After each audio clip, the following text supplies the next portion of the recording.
firman Tuhan yang menyapa kita pada saat ini terambil dari 1 Yohanes 4 ayatnya yang ke-7 sampai yang ke-8. 1 Yohanes 4 ayatnya yang ke-7 sampai yang ke-8.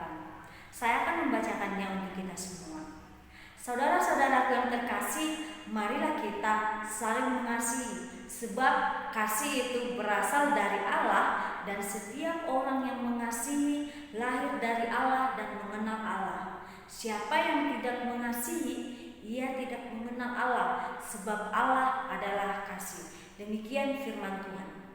Bapak Ibu saudara-saudara yang terkasih, sebelum kita melihat lebih dalam lagi firman Tuhan ini, saya ingin bertanya kepada kita yang ada di tempat ini.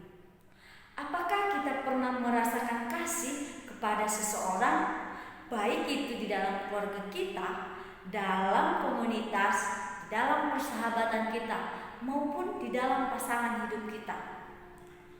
Apakah kita bisa melihat secara langsung apa bentuk dari kasih tersebut? Bagaimana kita bisa merasakan kasih tersebut, Bapak Ibu? Oleh karena itu, kita akan melihat dan menggali lebih dalam apa firman Tuhan yang akan kita renungkan pada saat ini. Namun sebelumnya, tema kita pada saat ini yaitu jemaat gereja yang mengasihi. Jemaat gereja yang mengasihi. Saudara-saudara yang terkasih, dalam 1 Yohanes 4 ayatnya yang ke-7 sampai yang ke-8 ini, Yesus mengajarkan kita tentang kasih. Kasih yang melampaui segala akal dan budi, kasih yang melampaui tanpa batas, tanpa syarat, Bapak Ibu. Di mana Yesus juga mengatakan bahwa kita juga harus mengasihi sesama kita, sama seperti kita mengasihi diri kita, Bapak Ibu. Bagaimana kita mengasihi diri kita? Kita juga harus mengasihi sesama kita, sebagaimana Allah telah menjadi cerminan kita atau teladan kita dalam rupa atau dalam bentuk wujud saling mengasihi. Karena Yesus sendiri atau Allah tersebut telah menjadi teladan bagi kita untuk bisa melakukan kasih tersebut. Untuk itu Bapak Ibu, mari kita melihat dalam ayatnya yang ke-7, Yohanes menekankan bahwa kasih bukanlah sesuatu yang kita ciptakan sendiri, tetapi kasih berasal dari Allah. Di dalam ini, ia menekankan bahwa Allah adalah sumber kasih yang sejati, sumber kasih yang sejati. Ketika kita mengasihi sesama kita atau diri kita, kita ikut berpartisipasi dalam sifat Allah itu sendiri. Ketika kita mengasihi satu sama lain, kita menunjukkan bahwa kita lahir dari Allah dan mengenal Dia, bukan hanya melalui pikiran kita, tetapi kita mengenal Dia dari perbuatan kita, dari isi hati kita juga. Jika kita tidak mengasihi, kita perlu bertanya kepada diri kita sendiri, Bapak Ibu. Ketika kita tidak mau mengasihi sesama kita, kita harus bertanya, apakah kita sudah mendengar atau sudah mengenali siapa itu Allah sebagai sumber kasih? Apakah kita benar-benar sudah meneladani Dia? Apakah kita benar-benar sudah mengenal siapa sumber kasih tersebut? Ini adalah pertanyaan yang relatif yang harus kita renungkan dan kita simak dalam kehidupan kita sehari-hari. Selanjutnya, di dalam ayatnya yang ke-8, kita dapat melihat bahwa Yohanes juga menekankan bahwa siapa yang tidak mengasihi, ia tidak mengenal Allah.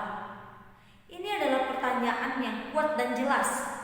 Tanpa kasih, kita tidak dapat mengklaim bahwa kita tidak mengenal Allah. Ini menunjukkan betapa pentingnya kasih di dalam hidup kita, terlebih-lebih kita sebagai jemaat yang hidup di dalam komunitas gereja.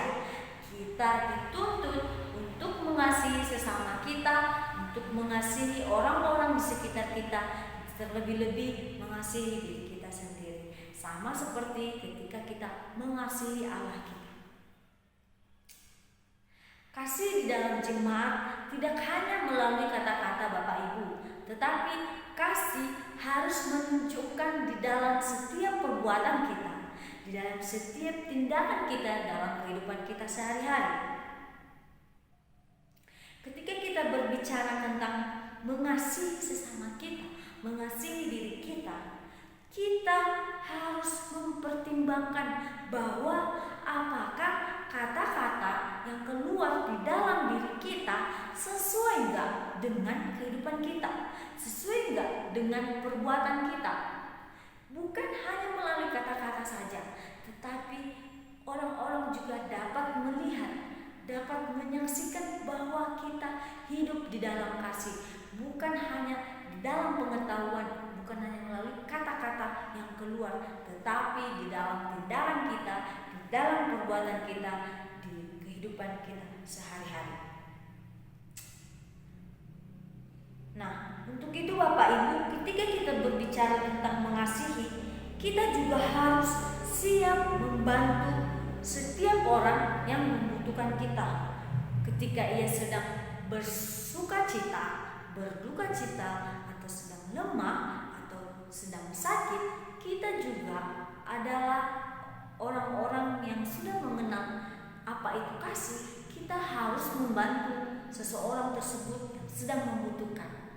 Hal-hal yang kecilnya yaitu Bapak Ibu, ketika ada seorang teman, tetangga kita, atau sahabat kita yang sedang mengalami masalah, kita bisa berpartisipasi atau ikut merasakan apa yang dirasakan orang tersebut. Dengan mendengar keluh kesahnya, kita juga dapat berempati kepada orang tersebut. Ketika ia menceritakan segala pergumulannya, kita cukup mendengar. Itu juga bisa menunjukkan rasa kasih kita kepada seseorang tersebut. Nah, kita juga harus menyadari Bapak Ibu bahwa ketika kita di dalam kehidupan kita, kasih yang harus mencakup semua orang ini memang sangat sulit ketika kita aplikasikan di dalam diri kita sendiri. Ya, secara manusiawi kita adalah orang-orang yang hidup di dalam perbudakan dosa, di dalam duniawi yang selalu mendorong kita untuk jauh atau berbalik arah dari Allah kita. Karena mengapa Bapak Ibu, orang-orang yang ada di sekitar kita bisa saja menjadi problem kita untuk melakukan masalah-masalah yang menjauhkan kita dari Allah tersebut, yang menjauhkan kita dari kasih, agar kita tidak menunjukkan kasih tersebut. Nah, kita juga harus menyadari bahwa mengasihi bukan berarti kita juga harus setuju dengan segala tindakan orang lain. Maksudnya apa Bapak Ibu?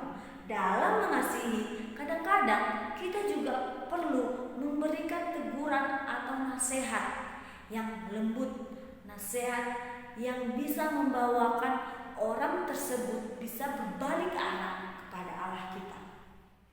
Yang dimana dalam Matius 5 ayatnya yang ke-16, Yesus berkata, "Biarlah terangmu bercahaya di depan orang, supaya mereka melihat perbuatanmu yang baik dan memuliakan Bapamu yang di surga." Kasih kita adalah bagian dari kesaksian kita kepada orang-orang yang ada di sekitar kita Bapak Ibu. Sebagaimana ketika kita bisa menunjukkan kasih, kita juga harus bisa menjadi teladan bagi orang-orang yang ada di sekitar kita Bapak Ibu. Ketika kita melakukan kasih, kita bisa menjadi contoh, menjadi teladan, menjadi motivasi seseorang untuk bisa berbuat baik. Karena ia melihat apa yang baik dan ia juga bakal melakukan yang baik tersebut. Nah, di dalam kehidupan kita sehari-hari Bapak Ibu, mungkin kita kadangkala keluar dari tindakan untuk tidak mau mengasihi, karena ya jujur secara pribadi kita adalah manusia yang mempunyai ego, pikiran yang dimana kita bisa saja berbuat kesalahan. Untuk itu Bapak Ibu, kita harus melihat sebagaimana teladan Tuhan yang mengasihi, yang menunjukkan kasih-Nya kepada seseorang, kepada setiap orang, kepada semua orang tanpa membeda-bedakan. Nah, kita juga harus belajar dari teladan kita, yaitu Allah yang sebagai sumber kasih, yang tanpa membeda-bedakan orang. Ketika kita menunjukkan kasih, kita juga harus bisa menunjukkan kasih kepada orang-orang yang mungkin berbeda dengan kita. Misalnya kita beda agama, kita beda ras, kita beda suku. Namun di dalam keperbedaan tersebut kita harus bisa menunjukkan kasih kita itu kepada seseorang. Bukan hanya kepada orang yang mengasihi kita, bukan hanya kepada kita yang mengasihi orang, tetapi kepada semua orang, Bapak Ibu. Untuk itu Bapak Ibu, marilah kita berdoa kepada Allah untuk bisa mengasihi seseorang tanpa batas, tanpa syarat. Karena kita secara manusiawi, ketika kita mengasihi seseorang, mungkin kita mengasihi dia karena kita mempunyai sesuatu atau mempunyai tujuan, karena kita ada untung, makanya kita mengasihi seseorang tersebut. Namun Bapak Ibu, kita harus melihat bagaimana Tuhan Yesus mengajari kita harus mengasihi seseorang tanpa syarat, tanpa batas, tanpa ada sesuatu tujuan tersebut. Untuk itu, marilah kita bersama-sama sebagai jemaat yang mengasihi, sebagai jemaat yang sudah hidup baru, kita harus bisa menjadi teladan di dalam komunitas kita, di dalam keluarga kita. Kita boleh menjadi teladan dengan perbuatan kita, dengan tindakan kita di dalam kehidupan kita sehari-hari. Bukan hanya dari pikiran kita, dari kata-kata kita, tapi dalam hati kita, sebagaimana kita boleh menunjukkan kasih, yang dimana karena Allah adalah sumber kasih, Dia menjadi sosok teladan yang boleh kita contoh, yang boleh kita ikuti untuk menjalankan kehidupan kita sehari-hari. Karena seseorang yang belum mengenal kasih tidak bisa menunjukkan kasih tersebut, karena dia belum mengenal Allah, karena dia belum mengetahui apakah ia benar-benar sudah mengenal Allah atau belum. Tetapi kita sebagai jemaat gereja yang sudah mengenal Allah, yang benar-benar sudah mengenali siapa itu sumber kasih, kita boleh melaksanakannya di dalam kehidupan kita sehari-hari. Tidak hanya melalui kata-kata, ucapan, namun di dalam tindakan kita sehari-hari, Bapak Ibu. Terlebih-lebih di dalam komunitas kita, terlebih-lebih di dalam keluarga kita, hendaklah kita boleh menjadi contoh, menjadi teladan di tengah-tengah orang yang kita kasihi, di mana orang-orang tersebut bisa mencontohi kita, memotivasi kita untuk bisa melakukan kekasih tersebut. Untuk itu Bapak Ibu, jemaat yang terkasihi, marilah kita berkomitmen untuk saling mendukung, saling menguatkan, dan saling mengasihi di dalam segala keadaan, baik suka, baik duka, maupun di dalam kegembiraan, ataupun kita sedang berduka atau bersuka cita. Hendaklah kita bisa menunjukkan kasih tersebut, kita bisa merasakan, kita bisa berempati kepada seseorang. Dan demikianlah firman Tuhan kita pada saat ini. Marilah kita melangkah maju dalam kasih, menjadi terang dan garam bagi dunia, dan membagikan kasih yang telah kita terima kepada orang lain. Kita dipanggil menjadi orang-orang yang mengasihi, orang-orang yang telah benar-benar mengenal siapa sumber kasih tersebut. Kiranya firman Tuhan ini boleh menjadi berkat bagi kita semua. Saya sapa kita sekalian, Shalom.